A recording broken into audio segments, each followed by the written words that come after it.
Donc dans cette vidéo, on va venir vous parler de comment désherber sans complexité.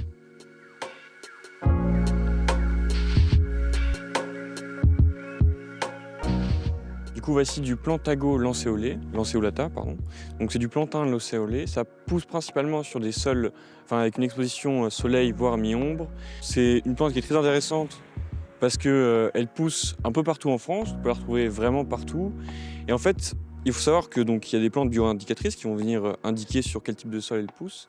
Et donc cette plante, on sait qu'elle pousse sur des sols assez équilibrés. Donc on sait que c'est peut être plutôt des bons sols, ce qui est assez intéressant. Et en plus de ça, sur le plantain lancéolé, quand on va venir prendre la feuille, c'est quand même toujours intéressant de connaître les plantes qui ont des herbes, on va venir la frotter, on peut l'appliquer sur une piqûre, ça va venir permettre de diminuer la gêne que ça va occasionner. Voilà.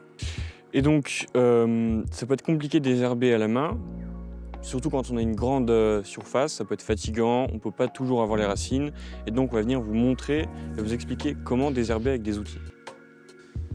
Donc voici ici un couteau à désherber qui a un but de faciliter le désherbage à la place de le faire à la main. Donc on peut le faire sur ce massif ou même un autre massif. Donc on va vous montrer comment l'utiliser. Donc tout simplement on plante dans la terre avec la gouge tout autour du plant et on vient justement la retirer comme ceci. Et comme on peut voir ici, toutes les racines sont enlevées du coup.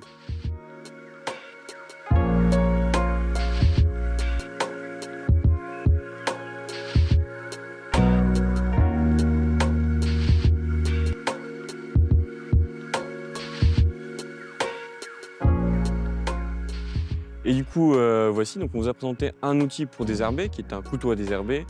Maintenant, il en existe d'autres, comme les bêches pour venir désherber, les binettes. Il existe également les binettes électriques pour ceux qui sont vraiment dans le besoin, qui n'ont pas envie de se fatiguer. Ça peut également être intéressant. Donc moi je vais vous parler du paillage qui est très important.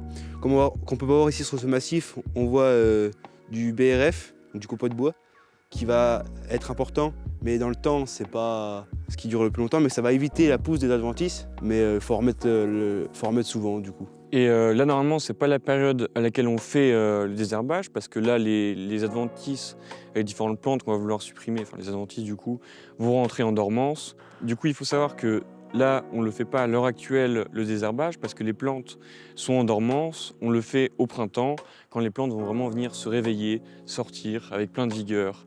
Donc voilà. Et du coup, voilà, c'est tout pour aujourd'hui. On se retrouve la semaine prochaine pour l'atelier du jardin.